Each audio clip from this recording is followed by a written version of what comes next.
방송 예배를 드리는 우리 성도님들 주님의 은혜 가운데 함께 하시고 또 이 자리에 계신 우리 모두에게 주님의 은혜와 평강이 함께 하시기 바랍니다. 아멘. 벌써 11월 첫째 주일이 되었습니다. 교회력으로 이제 마지막 주일이 시작됩니다. 교회력 마지막 주간을 마치면은 대림절 절기가 시작됩니다. 교회력의 마지막이란 뜻은 최후의 심판과 마지막을 의미하고, 대림절은 교회력에 있어서 새로운 시작을 의미하고 있습니다. 사자성어에 이런 말이 있죠. 신종여시다. 끝을 신중하게 하는 것을 마치 처음과 같이 한다는 뜻입니다. 일하는 마지막에 이르러서도 처음과 같이 마음을 늦추지 않고 애쓴다는 의미가 신종여시라는 말입니다. 저는 이 사자성어가 교회력 마지막 주를 보내고 새로운 대림절을 맞이하는 우리 신앙인의 자세를 잘 표현해 주고 있다고 봅니다. 성경에 이런 말씀이 있습니다. 마태복음 7장 17절에 말씀하기를 좋은 나무마다 아름다운 열매를 맺고 못된 나무가 나쁜 열매를 맺는다고 하였습니다. 열매를 보아서 나무를 아는 것입니다. 처음의 신앙을 마지막까지 신종여시의 신앙으로 살아갔다면 저는 반드시 좋은 열매를 맺을 것이라고 확신합니다.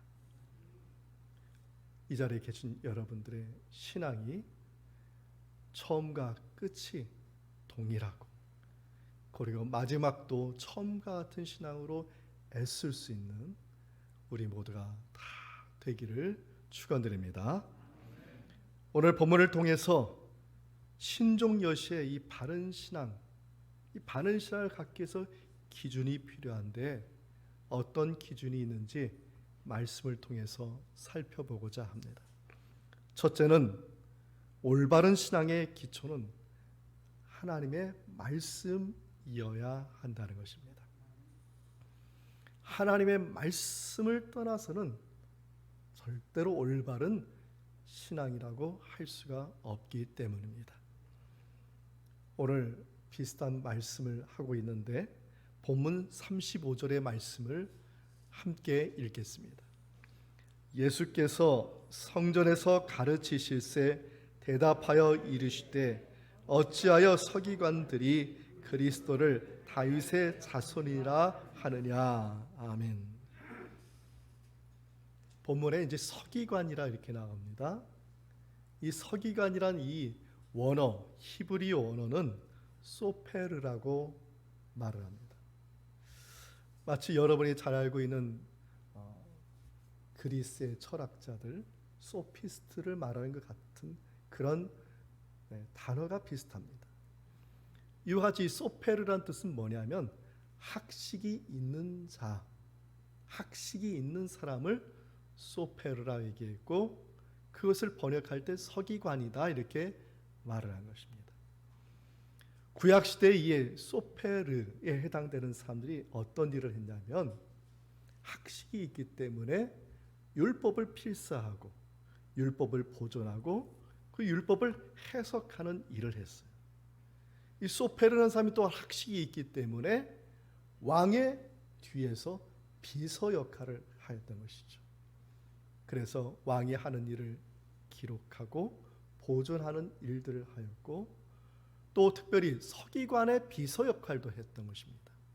서기관이 하나님의 말씀을 전하면 그것을 기록에 남기는 일들, 바로 소페르라는 사람들이 했던 것입니다.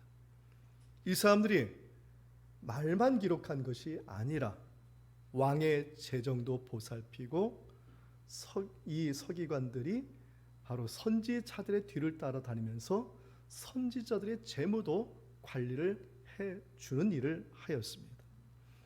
신약시대에는 이 소페르, 이 서기관이 여러 가지 단어로 번역이 됐습니다.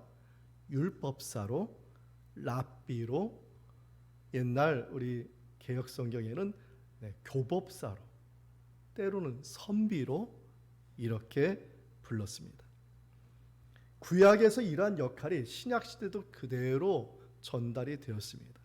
그래서 예수님 당시의 서기관들도 율법을 필사하고 보존하고 해석하는 일을 주로 하였고, 여러분이 가지고 있는 글로 써 있는 이 성경 말고도 입에서 입으로 조상 대대로 전해지는 구전의 그 말도 기록하고 그것을 해석해주고 사람들이 그것을 지킬 수 있도록 새 책을 만들어서 전했던 사람들이었습니다. 지식인이었죠. 왕과 같은 사람과 같은 다니는 사람이었죠. 종교인으로서는 선지자나 제사장 옆에서 보좌를 했죠. 그러니까 이 사람들은 사회적으로 권력층에 해당되었고 자연스럽게 사람들의 존경을 받고 살았습니다. 근데 마가복음에서 특별히 서기관들이 많이 나옵니다. 근데 이 마가복음에 나오는 이 서기관들은 좋은 쪽의 서기관들이 아니라 부정적인 의미의 서기관들로 마가복음은 기록되어 있습니다. 예루살렘의 종교 지도자들이 예수님을 죽이기로 모의를 합니다. 바로 그 앞잡이, 그 앞에 선 사람들이 누구냐면 서기관들이었던 것입니다. 옛날 여러분들 완장이라는 거 있잖아요. 사람이 완장을 차면 달라진다고. 지금 종교 지도자들, 대제사장들이 그 다음에 그 종교 지도자들이 서기관들에게 완장을 차주는 거예요. 이 사람들은 혈통적으로 제사장 가문도 아닌 사람들이기 때문에 성전에서 일을 할 수가 없어요. 그러면 이 사람들을 대신해서 일할 사람이 필요한 거죠. 바로 학식이 있는 소페르가 필요한 거예요. 완장을 차줘서 자기들의 할 일을 대신하게 하는. 특별히 본문에 이 예루살렘에 있는 서기관들은 예수님을 어떻게 하든지 죽일 명분을 만들기 위해서 지금 본문에 계속해서 논쟁을 걸어왔던 것입니다. 근데 오늘 저희에게 읽은 이 말씀은 마지막 6번째 논쟁인데 반전이 일어났어요. 지금까지는 서기관들이 공격을 했는데 이 마지막에는 역전이 일어났어요. 예수님께서 큰 강한 펀치를 날렸어요. 그들에게 질문을 강하게 던졌던 것이. 그 던진 것이 뭐냐? 너희들은 잘못된 전승을 만들어내고 있다는 겁니다. 대단한 거죠. 성경 말씀에 도통한 사람한테 잘못된 전승을 만들어내고 있다는 것은 이건 누구도 말할 수 없는 것이었습니다. 그럼 잘못된 전승이 무엇이냐?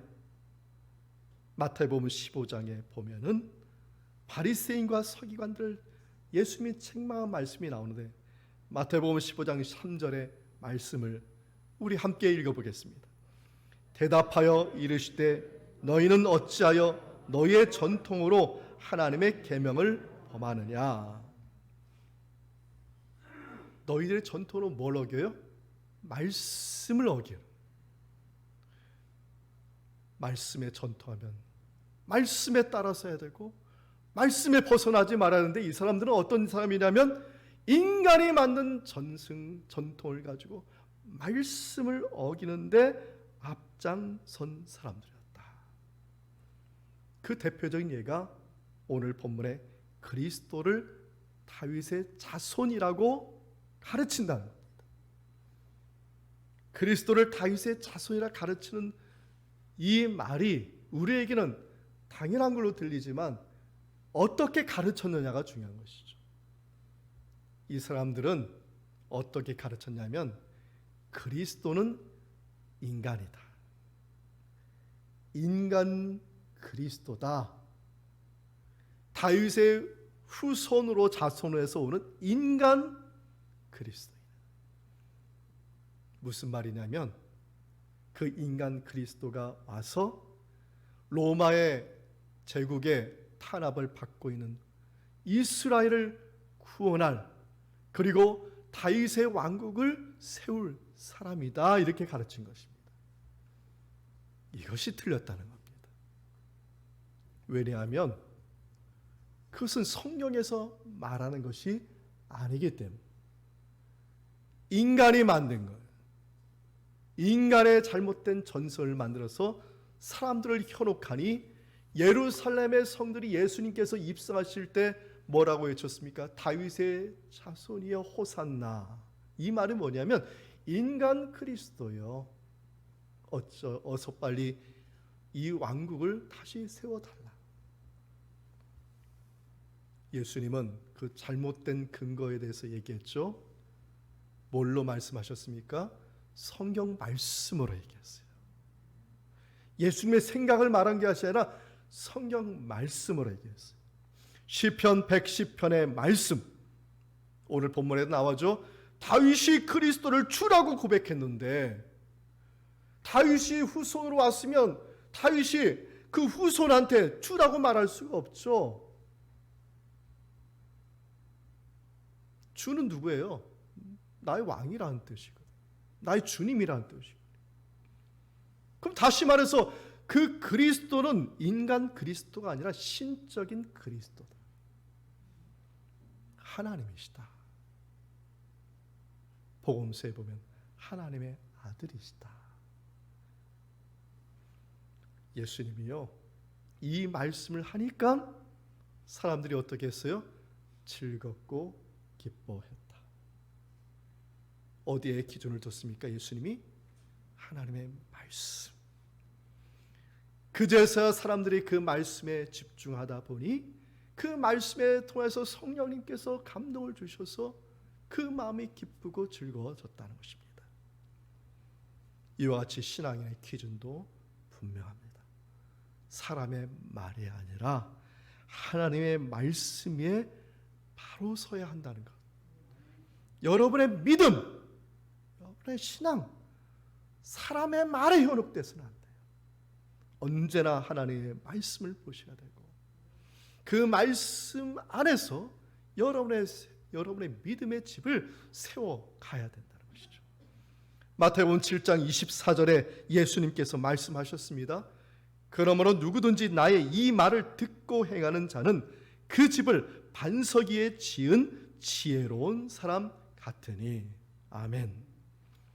사랑하는 성도 여러분, 우리들의 신앙의 기준을 말씀의 반석 위에 세우시고 신앙의 집을 잘 세워가셔서 정말 지혜롭다, 주님께 이렇게 칭찬받고 하나님의 은혜와 복을 받는 지혜로운 믿음의 삶 되시기를 주님의 이름으로 축원드립니다. 안타까운 것은 이겁니다. 그럼에도 불구하고 서기관들처럼 신앙의 기준을 놓치는 사람들이 있다는 것이죠. 오늘 본문의 38절과 39절에는 그 서기관들의 그 모습과 행태에 대해서 짧게 말씀하셨어요. 38절과 39절의 말씀을 함께 읽겠습니다. 예수께서 가르치실 때에 이르시되 긴 옷을 입고 다니는 것과 시장에서 문안 받는 것과 회당의 높은 자리와 잔치의 윗자리를 원하는 서기관들을 삼가하라. 삼가하라. 삼가하라는 이유는 뜻이 있습니다. 그들의 잘못된 신앙의 태도와 자세 때문에 그렇습니다. 첫째는 긴 옷을 입고 다닌다고 했죠. 이스라엘 사람들은 다 긴 옷 입고 다녔어요. 겉옷이 다 길어요. 밤에는 그것을 덮고 자야 되기 때문에 담요와 같은 것이죠. 특별히 이 서기관들은 어디서 활동했냐면 성전에서 활동했습니다. 그러면 일반 평민들과 구별된 옷을 입어야 되겠죠. 왜? 자기를 나타내야 되니까요. 그럼 무슨 옷을 입었겠습니까? 제사장들의 옷을 입고 다녀요. 제사장도 아니고 레위 지파도 아닌데 제사장이 입는 옷과 유사한 옷, 긴 옷을 입고 다니면서 자기가 서기관이라는 것을 드러내려 했다는 것입니다. 둘째는 시장에서 문안받기를 좋아했다. 유대인들은 공경하는 문화가 있습니다. 십계명에도 내 부모를 공경하라 했지 않습니까? 어른들에게 공경을 했어요. 그러면 일반 낯선 사람에게도 공경하는데 특히 서기관들에게 왜 공경을 해야 되느냐? 유대인들은 자기보다 학식이 많고 지혜로운 사람을 공경하는 그런 관습이 있었던 것입니다. 율법을 많이 알고 말씀을 많이 아는 내가 서기관이고 내가 지혜로운 사람이 어딜 가든지 공경을 받기를 원했다는 겁니다. 셋째는 높은 자리를 원했습니다. 이 높은 자리라는 것은 회당 안에서 높은 자리. 회당 안에서 어떤 자리가 상석이고 높은 자리냐면 옛날에는 말씀이 두루마리로 되어 있잖아요. 그러면 그 성경책을 받쳐놓는 상이 앞에 있었어요. 그 두루마리 성경을 펼쳐놓습니다. 그 펼쳐놓은 그 앞자리가 상석인가. 그 앞자리에 바로 서기관장이 앉아있고 그 앞자리에 초청받은 사람들이 앉아있는데 바로 이 서기관들은 항상 그 앞자리에 있으려고 하였다는 것입니다. 넷째는 잔치의 윗자리에 앉기를 원했다. 잔치를 배설하고 잔치를 초대하는 그 주인의 그 옆에 앉기를 원해. 그래서 항상 사람들이 주인을 보면서 자기가 관심을 받기를 원했다. 중요한 것은 이겁니다. 소페르, 서기관이 하는 일이 무엇이냐는 것이죠. 자기의 본업은 망각하고 헛된 것을 탐하며 살고 있었다는 것을 간단하게 말씀을 하였던 것입니다. 성경은 그 이유가 어디에서 왔느냐? 바로 교만 때문이에요. 소페르, 학식이 많고 말씀을 기록하고 비서 역할을 하고 지도자 역할을 하고 교만한 마음이 결국 이 사람들을 이렇게 만든 것입니다. 교만한 마음은 반석과 같은 신앙을 언제든지 흔들 수 있어요. 완장불화라는 것이 있잖아요. 유대인 형무소에 가면은 2차 세계대전 때 유대인 형무소에 갇힌 유대인들이 가장 무수한 사람 누군지 아십니까? 독일 군병이 아니라 완장을 찬 유대인들이었습니다. 그들이 유대인들의 속 깊은 것까지 다 알고 있어서 그 사람들한테 걸리면 죽음의 길로 가게 돼요.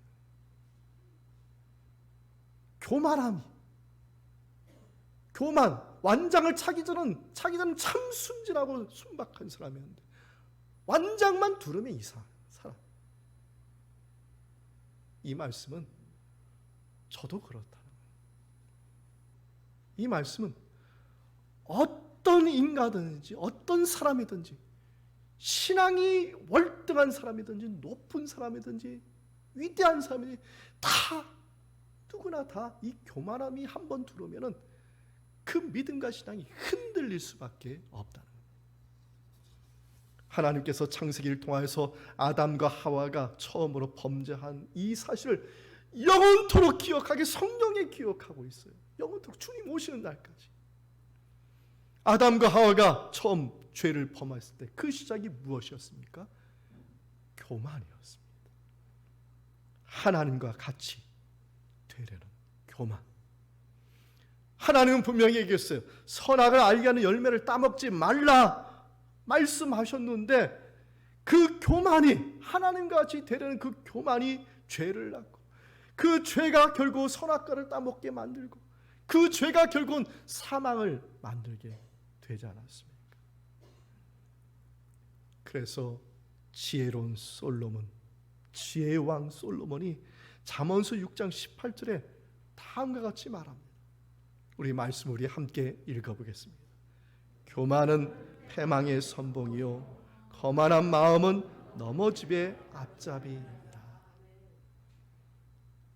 교만한 마음이 들어서는 안 되고, 교만한 마음이 잠시 내 마음에 왔지만은 이것이 둥지를 틀어서는 안 돼. 둥지를 틀지 않도록 회개하고 다시 내보내야 되는 것이죠. 누구든지 교만한 마음 들어요. 이게 둥지 틀도록 놔둬서는 안 돼. 이것이 결국 죄를 만들고 사망에 이르게 만든다. 더군다나 이 교만한 마음이 둥지를 틀면 어떤 생각이 들냐면 하나님의 말씀은 인정하지 않아. 말씀을 100번 1000번 들어도 그 말씀의 권위를 인정하지. 이 교만은 내 마음속에 둥지를 트니 이 죄 덩어리가 되어서 이 죄가 늘 말씀을 빗나가게 만드는 것입니다. 지금으로부터 504년 전에 마틴 루터가 종교 개혁을 하였습니다. 세 가지 슬로건을 외쳤습니다. 오직 믿음으로, 오직 은혜로, 오직 말씀으로. 왜 세 가지 슬로건을 말했을까요?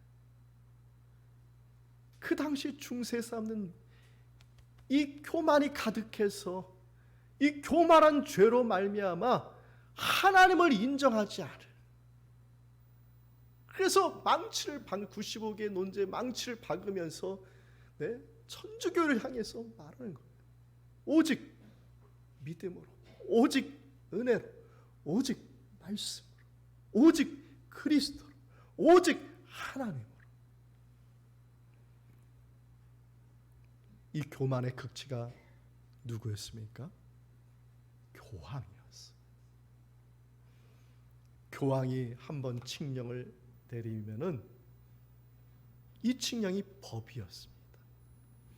성경 말씀에 없는 것인데도 불구하고, 성경의 뜻과 어긋남에도 불구하고 교황이 한번 칙령에 하고 편지를 쓰면 그게 법이고 그게 제도가 되었습니다.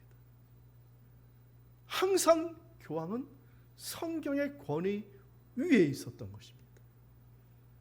오늘 본문의 서기관과 같이 말합니다. 인간의 전승을 성경 위에 놓고 잘못된 전승을 만들어내는 서기관의 역할을 한 사람이 바로 중세의 교황이었던 것입니다. 신약시대에도 비슷한 일이 있었죠. 고르반이라는 제도. 하나님께 드림이 된다. 이스라엘 백성들이 돈을 관리하기 위해서 그냥 몽땅 다 하나님께 드림이 된다고 해서 제사장에 맡겼어. 뜻은 좋았어요. 그런데 어떤 의도였습니까? 그 돈은 자기만 쓸 수 있는, 누구도 건들 수가 없어. 부모도, 형제도, 이웃도. 부모가 죽는데도 쓰질 않아. 10계명의 부모를 공경하라고 했는데 공경하기 위해서 고르반을 써야 되는데 자기를 위해서 고르반을 쓰게 만든 사람이 누구냐? 이 제도를 만든 사람이 서기관들이에요. 교만으로 가득한 중세의 신앙의 결과는 어떻게 됐습니까? 역사가들은 평가를 하죠. 그 시대는 암흑의 시대였다. 이 말에는 여러 가지 해석을 할 수 있지만 신앙인의 입장에서 이 암흑의 시대라는 것은 뭐냐면 가장 타락한 시대라고 말할 수밖에 없습니다. 오직 말씀으로, 하나님의 은혜로, 믿음으로 살아야 되는데 온갖 성경의 권위에서 벗어난 제도와 법규로 말미암아 그 시대의 사람들은 타락한 인생을 살 수밖에 없었습니다. 사랑하는 성도 여러분, 중세 천주교의 모습은 절대 절대로 우리가 닮아가서는 안 돼요. 오늘날도 그렇게 살아갈 수 있어요. 그리스도인인데도 불구하고, 개신교인인데도 불구하고 중세의 그 암흑의 시대의 그 신앙을 여전히 이어가고 있는 사람들도 있다는 것입니다. 우리 예수님이 어떻게 사셨습니까? 우리 예수님은 말씀에 의지하여 사신 분이십니다. 말씀에 의지하여 이 땅에 성육신 하셨고, 말씀에 의지하여서 이 땅에서 겸손하게 낮아지셨고, 말씀에 의지하여서 끝까지 그 길을 가지 않게 해달라고 피눈물 쓰시면서 기도하면서도 말씀에 따라서 십자가의 길을 가신 분입니다. 빌립보서 2장 5절에서 8절 말씀, 우리 함께 읽겠습니다. 너희 안에 이 마음을 품으라. 곧 그리스도 예수의 마음이니 그는 근본 하나님의 본체시나 하나님과 동등됨을 취할 것으로 여기지 아니하시고 오히려 자기를 비워 종의 형체를 가지사 사람들과 같이 되셨고 사람의 모양으로 나타나사 자기를 낮추시고 죽기까지 복종하셨으니 곧 십자가에 죽으심이라. 아멘. 우리도 주님처럼 말씀의 기준을 삼아야 됩니다. 우리도 주님처럼 몸으로 순종해야 합니다. 주님의 말씀에 따라서 순종하고 몸으로 주의 말씀을 써 내려갈 때 우리 주님께서는 예수님을 십자가의 그 죽음 가운데서 부활의 영광으로 높여주신 것 같이 저와 여러분을 반드시 높여주신다는 사실, 믿음을 가지는 우리 모두 다 되기를 축원드립니다. 그래서 신앙인은요, 신앙의 기준을 절대 포기해서는 안 돼요. 인생의 길은 하이웨이가 아니더라고요. 인생의 길은 꼬불꼬불한 오솔길, 산길, 계곡길, 절벽길이었어요. 교회를 개척하면은 막 성도들이 막 몰려올 거라고 상상한 후배가 있었어요. 목사님, 선배님, 저는 제가 개척을 하면은 사람들이 다 그냥 몰려가지고 이 자리가 금세 차고도 넘쳐서 그냥 새 성도도 싣고 막 그럴 줄 알았어요. 첫날 예배 때 사람들이 다 축하해 주려고 예배 참석할 때 저는 그런 상상을 했어요. 그런데 그 다음 주 되니까 제 와이프하고 제 자녀만 딱 앉아 있더라고요. 그때서 깨달았어요. 목회의 길은 하이웨이가 아니고 오솔길, 절벽길, 아슬아슬한 생명의 길을 걸어가는 것이 인생의 길이라는 것을 그때 깨달았다고 제 후배가 그런 말을 하더라고요. 인생 그렇지 않습니까? 어느 인생이 불편하지 않은 인생이 어디 있습니까? 근데 세상 사람과 신앙인이 다른 것이 있어요. 신앙인은요, 한 번 정한 그 신앙의 기준은 절대로 포기하지 않는다. 끝까지 그것을 지킨다는 거예요. 왜? 마지막에 하나님께서 그것을 알아줄 때가 분명히 오기 때문입니다. 오늘 본문에 그와 같이 산 한 과부의 이야기를 나오는데 예수님께서 그 과부를 칭찬한 말씀이 본문의 43절에 나오고 있습니다. 43절의 말씀을 우리 함께 읽겠습니다.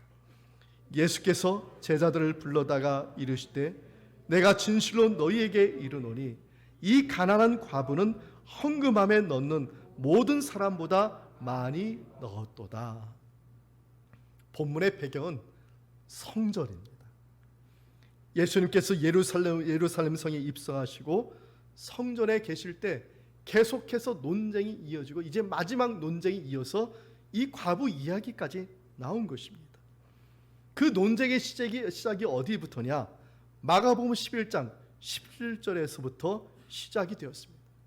예수님께서 이 마가복음 11장 17절의 말씀을 하고 나서 예루살렘 종교 지도자들이 예수님을 죽이기로 모의를 했던 것이죠.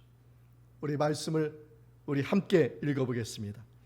이에 가르쳐 이르시되 기록된 바 내 집은 만민이 기도하는 집이라 칭함을 받으리라고 하지 아니하였느냐? 너희는 강도의 소굴을 만들었도다 하시매. 이 말씀은 성전에서 장사하는 장사꾼들을 몰아내고 하신 말씀이에요. 그런데 이 강도의 소굴을 만든 장본인들이 누구냐? 마가복음 11장 18절에 이렇게 말하고 있습니다. 대제사장과 서기관들이었다. 대제사장이 앞서가 하겠어요? 완장을 찬 서기관들이 그 일을 주도했겠죠. 그런데 우리가 주목해볼 말이 있습니다. 너희는 강도의 소굴을 만들었다. 강도는 뭐예요? 칼 들고 물건을 빼앗는 사람을 강도라고 합니다. 선한 사마리아의 비유 아시죠? 예루살렘에서 여리고로 내려가는 한 사람이 강도를 만났는데 모든 걸 다 빼앗기고 죽을 지경까지 되었어요. 그렇게 하는 사람이 강도예요. 그러면 제가 묻겠습니다. 성전에서 장사하는 사람이 강도였겠습니까?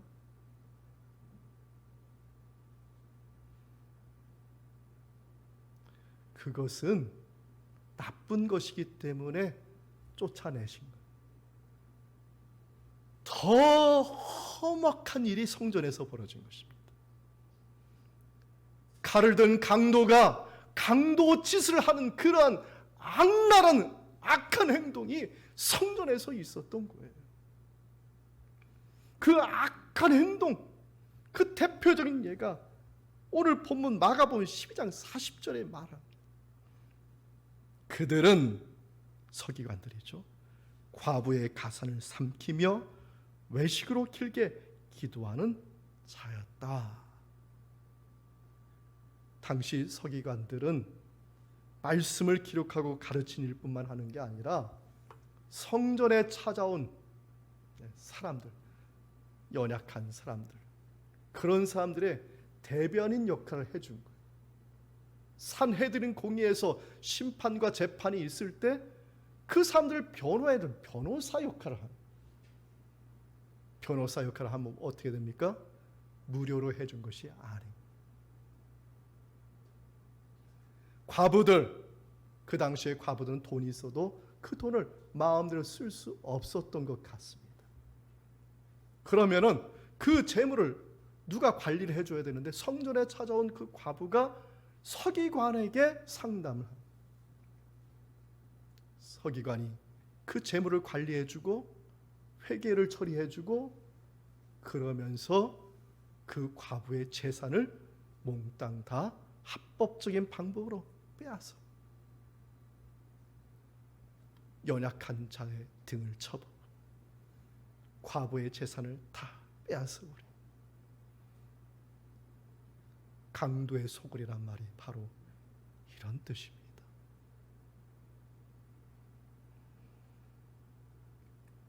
선한 선을 베풀어야 될 사람들이 자신의 배를 불리게 해서 악을 꾀하는 일을 하였던 사람, 합법적인 방법으로 양의 탈을 써서 악을 주도하고 행하는 그 사람들. 예수님이 예루살렘 성전이 강도의 소굴이 되었단 말이 성전에 그냥 우리가 상상할 수 없는 악한 일들이 벌어지고 있었던 것입니다.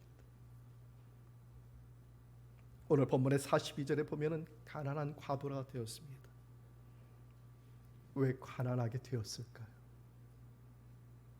성전에 올 때마다 돈을 다 빼앗긴 과부인 것이죠. 성전에 올 때마다 사람에게 시험 든 사람이었어요. 성전에 올 때마다 마음 편하지 않았어요. 내 수중에 마지막 남은 돈, 2렙돈밖에 없는데 이것까지도 빼앗을 사람들이 서기관들이었기 때문입니다. 아마 그 과부에게는 한 끼 식사의 마지막 돈일 수가 있었습니다. 이 2렙돈은 우리나라 돈으로 따지면 한 4,000원 정도, 5,000원 정도 해당. 그냥 한 끼 먹고 준. 사라과 과부의 이야기처럼 그냥 한 끼 먹고 죽는 마지막 그가 가진 모든 재산이었던 것이죠. 놀랍지 않습니까? 과부의 것을 모두 다 삼켜버린 서기관이 기다리고 있는 걸 분명히 알면서도 이 과부는 성전을 찾아왔습니다. 그리고 자기에게 있는 모든 것을 다 여전히 흔들리지 않고 주님께 드렸습니다. 그 마지막 순간에 누가 그 앞에 계셨습니까? 오늘 본문에 예수님께서 기다리고 계셨던 것이죠. 오늘 본문은 헌금을 많이 내라는 얘기가 아니에요. 헌금과 관련 없는 얘기입니다. 어쩌면 지금 예수님께서 찾아오시고 기다리고 계셨다는 것이죠. 주님이 보시는 것은 물질이 아니고 마음이에요. 여러분이 지금 어떤 마음으로 주님 앞에 나와 있는지, 그리고 세상 그 굽이 그 인생의 길 가운데서 신앙의 기준이 흔들리지 않고 말씀을 의지하는 그 믿음이 흔들리지 않고 여전히 하나님만 바라보면서 나는 그래도 하나님만 바라볼까? 나는 오늘도 주님만 바라볼까? 나는 예수님만 바라볼까? 나는 십자가만 바라볼까? 이 믿음으로 나와 있느냐? 이것을 보시기를 원하시는 것이죠.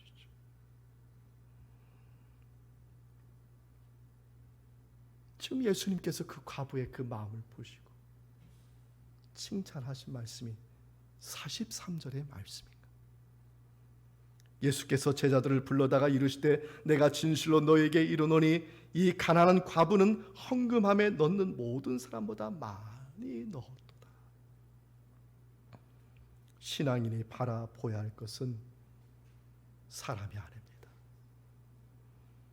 하나님입니다. 판단은 하나님께 맡기고 하나님만 신뢰하는 믿음의 기준을 지켜나갈 수 있는 우리 열린문교회 성도님들 다 되기를 축원드립니다. 말씀을 마칩니다. 교회령 마지막을 맞이하면서 우리도 신종 여시의 뜻을 생각해야 되겠습니다. 우리의 신앙도 신앙의 반석 위에 새롭게 세워야 합니다. 어디에 세워요? 변하지 않는 것. 반석이라는 것은 변하지 않는 거예요. 하나님의 말씀, 하나님, 예수님, 십자가, 변하지 않는 것에 세워야 반석 위에 지은 집이 되는 것입니다. 사람의 말에 집을 지으면 어떻게 돼요? 사상누각인 모래 위에 지은 집이다. 그래서 시편 146편 3절에 이렇게 말합니다. 귀인들을 의지하지 말며 도울 힘이 없는 인생도 의지하지 말라 하였습니다. 사랑하는 성도 여러분, 주님은 변하지 않습니다. 우리를 향한 사랑과 은총도 변하지 않습니다. 그러므로 우리들도 끝까지 주님의 말씀에 의지하는 신앙의 기준을 올바로 세워 나가야 됩니다. 시편 146편 5절에 말을 합니다. 하나님을 자기의 도움으로 삼으며 하나님에게 자기의 소망을 두는 자는 복이 있도다. 아멘. 지난 2년 전에 우리 신앙의 모습이 그리우시죠?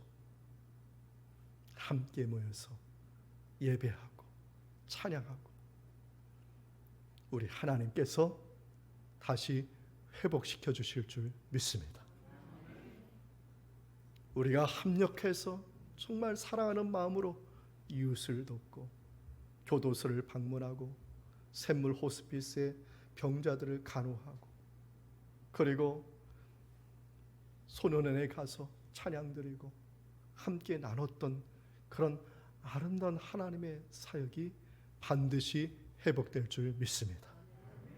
하나님께서 도와주실 것입니다.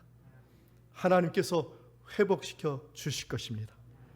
하나님께서 또한 우리들의 믿음이 흔들리지 않도록 신앙의 기준을 잘 세워서 하나님께 영광 돌리는 복을 우리 모두에게 주실 줄 믿습니다.